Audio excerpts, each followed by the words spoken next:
नमस्कार, मैं संजय सरीन। आप देख रहे हैं उत्तम हिंदी टीवी। भारत में 2024 के लोकसभा चुनाव का घोषणा कर दी गई है। पूरे देश में लोकतंत्र की तैयारियां, इस महापर्व को मनाने की तैयारियां जोर शोर से शुरू हो गई हैं। इस विषय पे बात करने के लिए आज हमारे स्टूडियोज में मौजूद हैं जालंधर के डिप्टी कमिश्नर श्री विशेष सारंगल जी। सर, आपका बहुत बहुत स्वागत है हमारे स्टूडियोज में। बहुत बहुत धन्यवाद जी। लोकसभा चुनाव की घोषणा और उसके बाद जालंधर का डिप्टी कमिश्नर होने के नाते आपके कंधों पर बहुत बड़ी जिम्मेदारी। इस महापर्व के लिए जालंधर प्रशासन ने क्या क्या तैयारियां की हैं जी? जो वोटर पहली बार वोट डाल रहा है उसके बारे में कुछ हमें बताइए। जो हमारे सीनियर सिटीजन्स हैं या दिव्यांग लोग हैं, उनके लिए क्या कुछ इंतजामात किए गए हैं, कुछ उसके बारे में बताइए। कितने पोलिंग बूथ रहेंगे हमारे इस लोकसभा कॉन्स्टिट्यूंसी में और कितने मॉडल या नोडल जो पोलिंग बूथ्स हैं उसके बारे में हमें कुछ बताइए। जैसे कि आपने बोला, ये चुनाव का जो पर्व है ये हमारे देश का गर्व है। इस जालंधर के लोकसभा इलेक्शंस में हमारे पास 1951 पोलिंग बूथ है। ये 1145 लोकेशंस में हैं। इनमें से कुछ हमारे 6 पोलिंग स्टेशंस एक पोलिंग लोकेशन के अंदर है। कोई कई जगह पे 5 भी हैं, कहीं पे 4 भी हैं। बट हर पोलिंग स्टेशन पे हमने हर किस्म के वोटर की उसकी सारी नीड्स को ध्यान में रखते हुए हमने पूरी प्लानिंग की है। आप देखें तो बुज़ुर्गों के लिए जो 85 प्लस एज कैटेगरी में आते हैं, उनके लिए हमने घर पे भी वोटिंग करने की सुविधा दी है। जो पर्सन्स विद डिसेबिलिटी हैं, वो अगर आना चाहें हमारे पोलिंग लोकेशन पे, तो उनके लिए वहाँ पे वॉलंटियर और व्हीलचेयर होगी।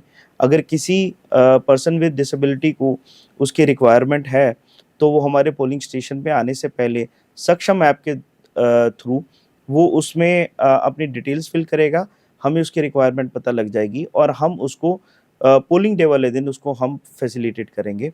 इसके अलावा हमारे पास 9 वुमेन मैनेज पोलिंग स्टेशन है। टोटल 45 हमारे मॉडल पोलिंग स्टेशंस होंगे। एक पोलिंग स्टेशन सिर्फ और सिर्फ दिव्यांग लोगों की तरफ से ही उसको चलाया जाएगा। और एक पोलिंग स्टेशन हमारी इस बारी हमने नया किया है कि जो यूथ है वो उसको मैनेज करेगा। इलेक्शंस में हर पोलिंग लोकेशन पे drinking water, toilet, proper signages, help desk, voter के लिए उसको सुविधा देने के लिए अगर उसको किसी चीज़ की रिक्वायरमेंट है या मौके पे उसको कुछ जानना है, तो उसके लिए हमारे बीएलओ साहिबान मौके पे वहाँ पे बैठे होंगे उसको फैसिलिटेट करने के लिए।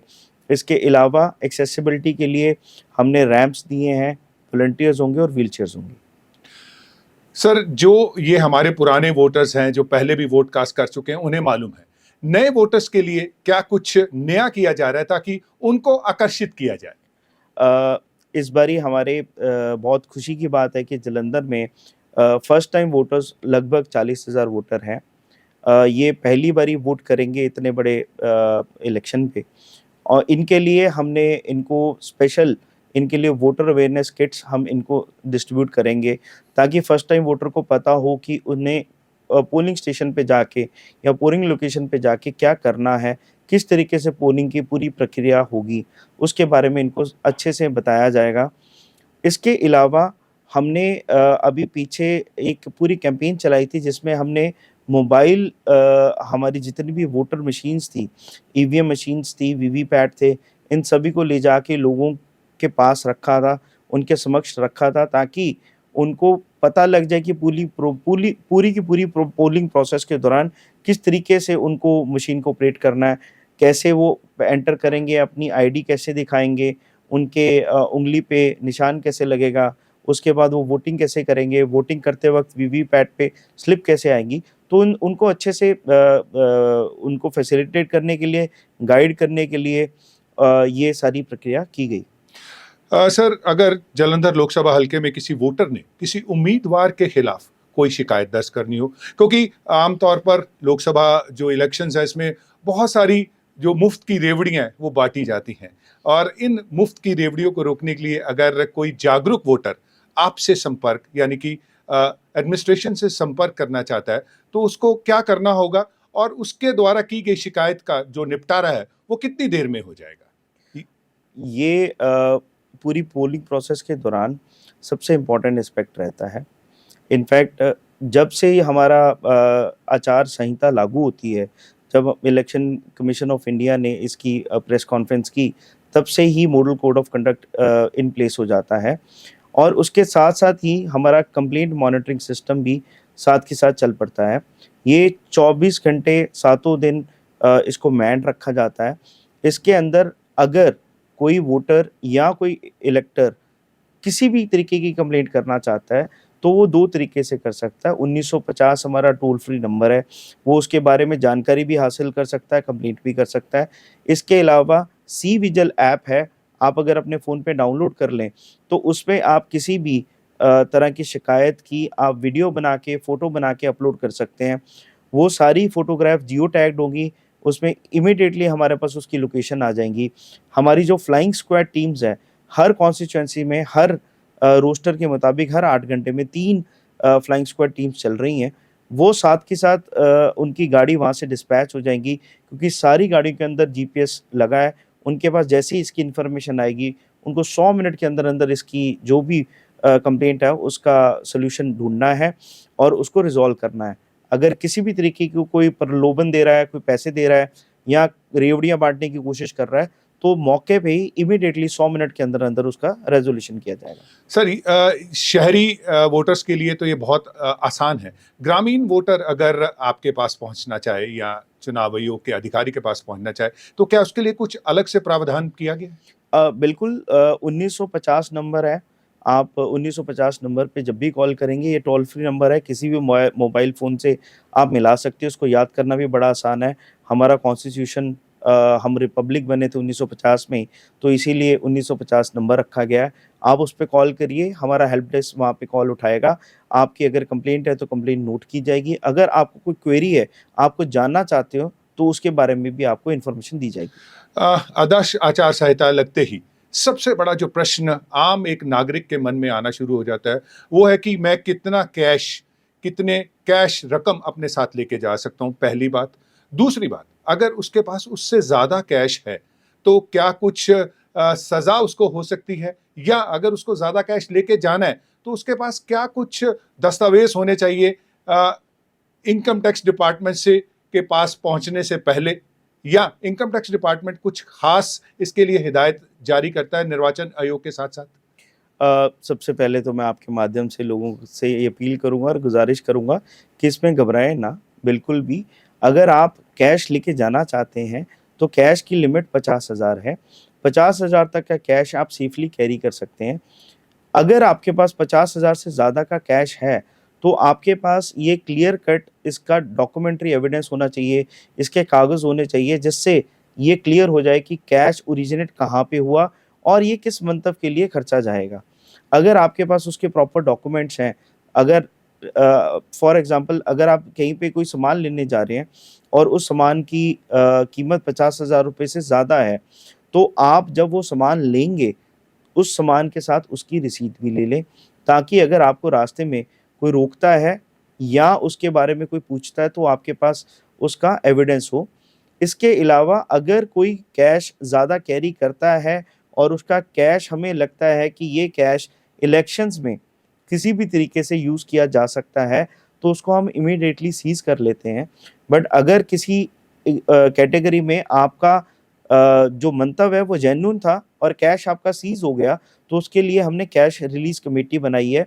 मौके पे जब भी आपका कोई कैश सीज़र किया जाएगा, आपको एक पंचनामा भर के दिया जाएगा हमारी टीम की तरफ से। पूरी प्रोसेस की एंटायर वीडियोग्राफ़ी होगी, ताकि वो एविडेंस हम भी कल देख सकें और किसी भी आम नागरिक की किसी भी तरीके से उसको प्रॉब्लम ना आए। और वो विदिन 24 आवर 24 घंटे के अंदर-अंदर वो उस कमेटी को अपना वो कागज़ दिखाएगा और अगर उसका जो मंतव्य है वो जेन्युइन पाया गया, तो कैश हम इमीडिएटली रिलीज़ कर देंगे। इसका मतलब ये हो गया कि अगर कोई व्यापारी खास तौर पे ज़्यादा कैश लेके चलने वाले जो लोग होते हैं, व्यापारी वर्ग, उसके पास ज़्यादा कैश है, तो अगर उसको टीम ने रोका और वो कैश जमा हो गया और वो 24 घंटे के अंदर अपने कागजात दिखा देता है तो वो कैश उसको वापस मिल सकता है। बिल्कुल व्यापारी वर्ग नॉर्मली ज़्यादा कैश लेके जाते हैं, बट उनके पास उसकी पूरे दिन की सेल्स की रिसीट अगर साथ में है, तो वो एक हमारे पास एविडेंस हो जाता है कि ये रोज़ का काम है इनका, कि ये रोज़ ये काम करते हैं, तो उसको हम डिफरेंट तरीके से देखते हैं। बट हो सकता है कि कुछ ग्रे एरियाज़ में फ़ॉल करती हों कोई चीज़ें, तो उसको देखने का नज़रिया डिफरेंट हो जाता है। डिप्टी कमिश्नर साहब, जिन लोगों के पास लाइसेंसी हथियार होते हैं, जैसे ही चुनाव घोषित किए गए, सरकार की तरफ से हिदायत आ जाती है इन हथियारों को जमा करवा दिया जाए। वो हथियार या तो सरकारी खजाने में जमा कर देते हैं या गन हाउसेस में भी जमा कर देते हैं। उनके लिए आपका क्या संदेश है ताकि वो किसी भी दिक्कत से आगे चलकर बचें, और जो लोग नहीं जमा करवाते उनके लिए कौन सा दंड जो नियम के अनुसार दिया गया है? हमारे पूरे ज़िले में, जालंधर ज़िले में 16,311 लाइसेंसी हथियार हैं। जिन किसी के पास भी ऐसे आर्म्स लाइसेंस हैं, वो अपना आर्म्स नियरेस्ट पुलिस स्टेशन में या गन हाउसेस में जमा करा सकते हैं। जैसे ही वो अपना वेपन वहाँ पे जमा कराते हैं, उसके साथ ही उनको उसकी रिसीट दी जाती है और वो रिसीट अपने पास सँभाल के रखें, क्योंकि जब इलेक्शन प्रोसेस ख़त्म होगी, तब वापस जब आप अपना हथियार लेने जाएँगे, तो आपको वो रिसीट दोबारा दिखानी पड़ेगी। बट इसकी सारी इन्फॉर्मेशन जितनी भी है, वो मेरे पास शहरी एरिया में कमिश्नरेट एरिया से सीपी एरिया से मेरे पास आ जाती है, और रूरल एरिया में एसएसपी जालंधर की तरफ से मेरे पास पूरी इन्फॉर्मेशन आ जाती है। आप अगर एक बारी अपना हथियार जमा करा चुके हैं, तो वो ज़िम्मेवारी गन हाउसेस की या एसएचओ की होगी, वो हमें इसकी इन्फॉर्मेशन भेजेंगे कि कितने लाइसेंसी हथियार उनके पास जमा हो गए हैं। इसके अलावा कुछ एग्जम्पशन कैटेगरीज होती हैं, जिस तरीके से जिनको जैसे कोई नेशनल लेवल का शूटर होगा, उसको वहाँ पे कंपटीशन के लिए अपने लाइसेंसिंग हथियार की ज़रूरत पड़ती है, तो उन सभी के लिए जमा कराने की ज़रूरत नहीं है। बाकायदा उसके लिए हमसे परमिशन लेनी ज़रूरी है, और वो अगर आके हमारे पास डॉक्यूमेंट दिखाते हैं और प्रूफ दिखाते हैं, हमारी एक कमेटी बनी है, वो उस कमेटी को सैटिस्फाई कराएँगे और उसके बाद उनको हम एग्ज़म्पशन लिस्ट में डाल देते हैं। बट ये जितनी भी इन्फॉर्मेशन है कि हमने किस-किस को एग्ज़म्पशन में डाला या उसको एग्ज़म्पशन से बाहर रखा, वो सारी इन्फॉर्मेशन हम डेली बेसिस पे इलेक्शन कमीशन ऑफ इंडिया को भेजते हैं। सर, अब सबसे अहम सवाल, जब इलेक्शंस होते हैं तो बहुत सारा खर्चा होता है अलग-अलग चीज़ों पर। एक उम्मीदवार जो है वो ज़्यादा से ज़्यादा कितने पैसे खर्च कर सकता है? और दूसरी बात, जैसे हमारे पंजाब में 7 से 14 मई तक नामांकन भरे जाएंगे, और क्या जो पैसे खर्च किए जाएंगे उससे पहले वो उम्मीदवार के नाम पर रहेंगे? क्या वो पार्टी फंड में जाएंगे? और उसके बाद जब नामांकन दाखिल हो गया, बहुत सारी रैलीज होंगी, बहुत सारी बैठकें होंगी जिसमें बहुत सारे लोग आएंगे, तो प्रशासन की तरफ से कैसे पैनी नजर सब चीजों पर रखी जाएगी ताकि जो एक अलॉटेड बजट है उसके अंदर अंदर सारा खर्च आ सके? इसके बारे में थोड़ा सा विस्तार से हमारे सुनने वालों को बताइए। सबसे पहले तो जितनी भी आइटम्स हैं, जिनको हम इलेक्शन में यूज़ करते हैं, चाहे कुर्सी है, टेबल है, एसी है, पंखा है, बैच है, पोस्टर्स हैं, खाने-पीने के लिए अगर कोई लड्डू खिला रहा है, कोई कुछ बाँट रहा है, वो सारी चीज़ों के हमने रेट फिक्स किए हैं। ये रेट ऑलरेडी नोटिफ़ाई हो चुके हैं, ये पूरे पंजाब के लिए रेट फिक्स किए गए थे। रेट फिक्स होने के बाद जो लिमिट रहती है एक कैंडिडेट के ऊपर, इस इलेक्शन के लिए 95 लाख की उसकी लिमिट है। वो 95 लाख तक का खर्चा कर सकता है एक कैंडिडेट। इस पे पैनी नज़र रखने के लिए हमारी ऑलरेडी एक्सपेंडिचर की टीम्स हमने तैयार कर ली, उनको हमने अच्छे से ट्रेनिंग दे दी। इसके अलावा असिस्टेंट एक्सपेंडिचर ऑब्जर्वर्स भी लगाए जाएंगे। भारत सरकार की तरफ से माफ़ करना, इलेक्शन कमीशन ऑफ इंडिया की तरफ से हमारे एक्सपेंडिचर ऑब्जर्वर्स स्पेशली आएंगे, जो सिर्फ और सिर्फ इस पूरे इलेक्शन के दौरान जो भी कोई खर्चा कर रहा है उस पे पैनी नज़र रखेंगे। हर कैंडिडेट के लिए एक शैडो रजिस्टर बनाया जाता है, जिसमें हमारी टीम्स, जो वीडियो सर्विलेंस टीम्स हैं, वो मौके पे जाती हैं। कई बारी हमारी टीम्स कैंडिडेट के साथ-साथ चलती हैं, जो देखती जाती हैं और उसमें वीडियो एविडेंस लेती जाती है कि कैंडिडेट क्या पूरे दिन में खर्चा कर रहा है।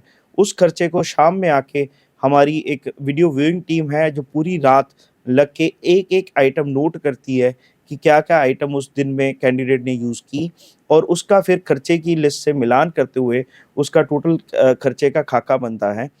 कैंडिडेट के लिए भी लाज़मी है कि 10,000 से ऊपर अगर कोई खर्चा कर रहा है, वो या तो आरटीजीएस के थ्रू करेगा या वो अपने चेक के थ्रू करेगा। वो 10,000 से ऊपर का खर्चा कैश में नहीं करेगा। और हर इलेक्शन के लिए हर कैंडिडेट को एक नया इलेक्शन अकाउंट खोलना पड़ता है।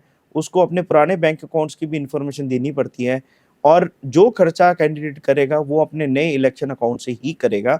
इस पे बड़ी पैनी नज़र रहती है। इसके अलावा इलेक्शन के खर्चे ज़्यादा ना हों, उस पे नज़र रखने के लिए हमने बैंकों को भी हदायतें दी हैं। बैंक भी इसकी डेली रिपोर्टिंग हमारे पास कर रहे हैं। जो भी कोई सस्पिशियस ट्रांज़ैक्शन हमारे पास पाई जाती है, चाहे वो कैश में हो, चाहे वो अदरवाइज़ हो, उस पे बड़ी पैनी नज़र रहती है, और वो सारी इन्फॉर्मेशन हमारे सिस्टम में आ जाती है, जिससे हमें पता लग जाता है कि कोई कैंडिडेट किसी तरीके का खर्चा छुपा तो नहीं रहा, और अगर छुपा रहा है तो हम उसका शैडो ऑब्जर्वेशन रजिस्टर में उसको नोट कर देते हैं। नोट करने के बाद 3 बारी उनको मौका मिलता है, जब हमारी टीमें और कैंडिडेट की टीम्स इकट्ठी बैठती हैं और वो डिसाइड करती है कि वो एक्चुअली खर्चा हुआ या नहीं हुआ। अगर कैंडिडेट उसमें इतराज़ जताता है, तो वो सारा का सारा उसको वो वीडियो एविडेंस दिखा के उसको बताया जाता है कि ये खर्चा आपने किया था, इसलिए हमने इसको बुक किया। सर, आप ही की बात को मैं थोड़ा-सा आगे ले चलता हूँ। आजकल डिजिटल वर्ल्ड है और डिजिटल पेमेंट्स भी बहुत सारा की जाती हैं। क्या उस पर भी प्रशासन की पैनी नज़र रहेगी? बिल्कुल, सिर्फ डिजिटल पेमेंट नहीं, इसके अलावा सोशल मीडिया अकाउंट्स पे भी हमारी पैनी नज़र है। हमारी एमसीएमसी टीम ऑलरेडी 24 घंटे काम कर रही है।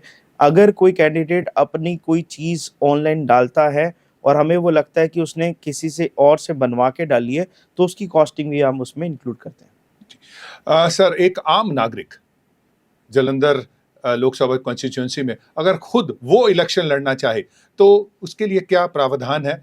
या कोई स्पेशल डेस्क टीम उसके लिए बनाई गई है ताकि कोई आम अगर नागरिक इलेक्शन लड़ना चाहे, तो वो कैसे लड़ सकता है? देखिए, किसी को भी है जो इलेक्शन लड़ना चाहता है, वो हमारे ऑफिस में आके हमसे संपर्क कर सकता है। हम उसको बता देंगे कि किस-किस तरीके की डॉक्यूमेंटेशन की वहाँ पे रिक्वायरमेंट है। अगर वो इंडिपेंडेंट लड़ रहा है तो उसके साथ कितने प्रपोज़र्स की ज़रूरत पड़ेगी। अगर वो किसी पार्टी के थ्रू लड़ रहा है तो उसके लिए कितने प्रपोज़र्स की ज़रूरत पड़ेगी। किस-किस तरीके के डॉक्यूमेंट उसको तैयार करने हैं। जैसे फॉर्म 26 जिसको हम एफ़िडेविट कहते हैं। इसके अलावा वो रजिस्टर्ड वोटर होना चाहिए। इस कॉन्स्टिट्यूएंसी का अगर नहीं है, बाहर की कॉन्स्टिट्यूएंसी का है, तो इलेक्टोरल रोल्स की उसके पास सर्टिफ़ाइड कॉपी होनी चाहिए। सो इस तरीके से काफ़ी सारी डॉक्यूमेंटेशन है, और 12,500 रुपया वो उसको सिक्योरिटी जमा करनी पड़ेगी ताकि वो इलेक्शन लड़ सके। सर, आप चुनाव होने तक जिला निर्वाचन अधिकारी और डिप्टी कमिश्नर तो आप हैं ही हैं। ये दोनों पोस्ट आपके पास रहेंगी, तो इसका समन्वय कैसे बना के रखेंगे? आपके पास अतिरिक्त काम आ गया। अ, देखिए, ये बात ज़रूर है कि इलेक्शन का काम हमारे पास इलेक्शन के दौरान काफ़ी रहता है, बट इलेक्शन का काम हम नॉर्मली साथ-साथ वैसे भी करते जाते हैं। पूरे साल भर इसकी तैयारी चलती है, क्योंकि इलेक्टोरल रोल को अपडेट करके रखना, ये भी हमारी एक ज़िम्मेवारी रहती है। सिर्फ इलेक्शन के टाइम नहीं, हम इलेक्शन से पहले से ही इसकी प्रोसेस करते हैं। इसके अलावा ऑफ़िस वर्क भी साथ के साथ चलता रहता है, और ज़रूर है ये कि काम थोड़ा-सा बढ़ जाता है, बट दोनों में बैलेंस बना के चलना पड़ता है, और दोनों चीज़ें इकट्ठे साथ-साथ चलानी पड़ती है। सर, जब इलेक्शंस होते हैं तो बहुत सारा सामग्री ऐसी होती है जिससे लुभाया जाता है लोगों को। बहुत सारी पेड न्यूज़ भी लगती हैं, बहुत सारी कुछ ऐसी चीज़ें होती हैं जिन पर प्रशासन की पैनी निगाह होनी चाहिए। थोड़ी-सी वो पैनी निगाह वाली चीज़ें और इन पेड न्यूज़ के बारे में भी बताइए, क्या कुछ इसके लिए इंतज़ामात किए गए हैं? देखिए, सबसे पहले जो पेड न्यूज़ है, ये हमारे निर्वाचन आयोग ने भी इस बारी स्पष्ट कर दिया अपने प्रेस कॉन्फ्रेंस में कि पेड न्यूज़ अगर पाई जाती है तो उसके ऊपर बड़ा स्ट्रिक्ट एक्शन लिया जाएगा। इसके अलावा आजकल आप देख रहे हैं इलेक्ट्रॉनिक मीडिया का बहुत ज़्यादा प्रसार है। उनकी जो रीच है बहुत दूर-दूर तक है। जितने सोशल मीडिया हैं जैसे फ़ेसबुक हो गया, ट्विटर, इंस्टाग्राम, इन सब की रीच भी बहुत ज़्यादा है। इसके अलावा यूट्यूब में भी काफ़ी सारे डिजिटल चैनल चलते हैं। इसके अलावा एफएम में भी, रेडियो के अंदर भी बहुत सारे आप देखते हैं जो प्रचार चलता है, उन सभी के ऊपर media certification and management cell हमने ज़िले में स्थापित किया है। ये 24 घंटे चलता है। कैंडिडेट के लिए ये लाज़मी है कि अगर उसने कोई भी कंटेंट अपनी सोशल मीडिया अकाउंट में या किसी और सोशल मीडिया अकाउंट के थ्रू अगर उसने अपलोड करना है, तो उसकी प्री सर्टिफिकेशन करानी मैंडेटरी है। वो सबसे पहले हमारी एमसीएमसी टीम को वो कंटेंट दिखाएगा, वो हमारी एमसीएमसी टीम उसको चेक करेगी और उसके जो पैरामीटर्स हैं, अगर वो बिल्कुल सही पाए गए, तब उसको हम सर्टिफिकेट देंगे और उसके बाद कैंडिडेट उसको अपलोड कर सकता है। पैनी नज़र के लिए पेड न्यूज़, मीडिया के चैनल्स ये तो रहेंगे ही। इसके अलावा जितनी भी कैश ट्रांज़ैक्शंस हैं, अकाउंट ट्रांज़ैक्शंस हैं, लिकर की स्टोरेज और डिस्ट्रीब्यूशन को लेके जो भी ट्रांज़ैक्शंस हैं, स्टॉक डिटेल्स हमने सारे ठेकों से ले ली है और हमारे पास पता है कि कौन-कौन से ठेकों पे कितना-कितना स्टॉक आज की डेट में पड़ा है। अगर कहीं पे एबनॉर्मल हमें दिखता है स्टॉक और हमारी टीम जाके उसको चेक करती है और वहाँ पे जो दिखाया गया उससे ज़्यादा स्टॉक पाया जाता है, तो उस पे बहुत ही सख्त कानूनन कार्रवाई की जाएगी। तो इस तरीके से हम काफ़ी एरियाज़ में चेक करते हैं। हमारी टीम्स लगातार 24 घंटे पूरे एरिया में डोमिनेट कर रही हैं। उनकी गाड़ियों के ऊपर पीटीजेड कैमरा लगे हैं, वो जीपीएस के साथ कनेक्टेड है। सारे एरिया को हम डोमिनेट करते हैं और चेक करते हैं। इसके अलावा हमारे पास नारकोटिक्स की तरफ से, नारकोटिक्स कंट्रोल ब्यूरो की तरफ से, इनकम टैक्स डिपार्टमेंट की तरफ से और different agencies, government of India की, पंजाब सरकार की, जो एनफोर्समेंट करनी होती है, उस पे बड़ी पैनी नज़र रखते हैं ताकि किसी भी तरीके की कोई भी दिक्कत ना आ पाए। सर, लोकतंत्र के इस महापर्व को मनाने के लिए अमन शांति होनी सबसे ज्यादा जरूरी है। सिक्योरिटी सिस्टम्स का क्या इंतजाम किए गए ताकि लोग बिना किसी डर भय से अपनी वोट कास्ट कर सकें? सबसे पहले तो इस इलेक्शन में हमेशा की तरह जो भारत सरकार की तरफ से कंपनियां भेजी जाती हैं, जो जिनको हम बोलते हैं सेंट्रल आर्म्ड पुलिस फोर्सेस, वो सारी की सारी 50 से 70 कंपनियां हमारे पास आएंगी। इन सारी कंपनीज़ को हम जो संवेदनशील बूथ हैं वहाँ पे लगाएंगे। इसके अलावा माइक्रो ऑब्जर्वर भी हम अपॉइंट करेंगे जो पैनी निगाह रखेंगे उन एरियाज़ में जहाँ पे हमें लगता है कि यहाँ पे किसी भी तरीके की कोई प्रॉब्लम आ सकती है। प्रिवेंटिव पे ज़्यादा ज़ोर दिया जाएगा, प्रोएक्टिवनेस पे ज़्यादा ज़ोर दिया जाएगा। इसके अलावा जो हमारे रिसीट और डिस्पैच सेंटर हैं जहाँ से ईवीएम्स की मूवमेंट होगी या ईवीएम्स वहाँ से वापस स्ट्रॉन्ग रूम में आएंगी, वो सारी की सारी पूरा कंटिजेंट चलेगा उसमें सेंट्रल आर्म पुलिस फोर्सेस का, ताकि बड़े आराम से, बड़े पीसफुल माहौल में पूरी चुनाव की प्रक्रिया की जा सके। इसके अलावा जो वल्नरेबल एरियाज़ है, जैसे कि हम कई बारी देखते हैं कि प्रवासी मज़दूर किसी एरिया में रह रहे हैं, एक झुग्गी-झोंपड़ी बना के, उस एरिया में ये नॉर्मली हमारे पास शिकायतें इलेक्शन के दौरान आ जाती हैं कि पैसे बँट सकते हैं या बाँटे जा रहे हैं या किसी और तरीके का प्रलोभन दिया जा रहा है। उस चीज़ों को कर्टेल करने के लिए स्पेसिफ़िकली उन एरियाज़ में डोमिनेशन एक्सरसाइज़ चलाई जाएगी। हाँ, फ्लैग मार्चेज़ भी किए जाएँगे ताकि किसी को भी ऐसा ना लगे कि उनको डरा-धमका के या प्रलोभन देके उनसे वोट लेने की कोशिश की जा रही है, उन सभी पे कंट्रोल रखा जाएगा। आप जिला निर्वाचन अधिकारी हैं, डिप्टी कमिश्नर हैं, इन दोनों के नाते विशेष सारंगल जी हमारे देखने वालों को क्या मैसेज देना चाहेंगे और खास तौर पे युवा वर्ग को क्या मैसेज देना चाहेंगे कि ये जो 2024 की लोकसभा इलेक्शंस है वो अपना रोल कैसे अदा करें? देखिए, जैसे भारत निर्वाचन आयोग ने बोला, चुनाव का पर्व हमारे देश का गर्व है, तो इस पर्व में आप गर्व से ज़रूर आएँ, वोटिंग करें, क्योंकि हम देखते हैं कि गर्मी, मेरे पास पहले एक सवाल आया था, किसी ने मेरे से पूछा कि इतनी गर्मी में आप इलेक्शन कैसे कराओगे? बड़े पसीने छूटेंगे। तो मैंने बोला कि हमारी इस आज़ादी को पाने के लिए हमारे फ्रीडम फाइटर्स ने अपने खून का बलिदान दे दिया, अपनी जान का बलिदान दे दिया, तो पसीने छूटने तो बहुत छोटी-सी बात है। तो मैं आपसे यही गुज़ारिश करूँगा कि आप सारे आएँ, इस चुनाव के पर्व में अपना हिस्सा डालें, ताकि जिस चीज़ का हम पूरी दुनिया में गर्व से कहते हैं कि इंडिया सबसे बड़ी डेमोक्रेसी है, उस डेमोक्रेसी को और स्ट्रेंथन करें और हम अपने देश को दुनिया में सबसे बड़ी ताकत बना सकें। आप देख रहे हैं उत्तम हिंदू टीवी और हमारे साथ आज स्टूडियो में डिस्कशन के लिए मौजूद थे हमारे जिला के डिप्टी कमिश्नर श्री विशेष सारंगल जी, जिन्होंने बहुत विस्तार से बताया कि इस लोकसभा चुनाव में क्या कुछ होने वाला है, क्या कुछ होगा, क्या कुछ नहीं होना चाहिए और क्या कुछ रोका जाएगा। सर, हमारे स्टूडियोज में आने के लिए आपका बहुत बहुत आभार और आपकी इंफॉर्मेशन के लिए आपका बहुत बहुत धन्यवाद। धन्यवाद।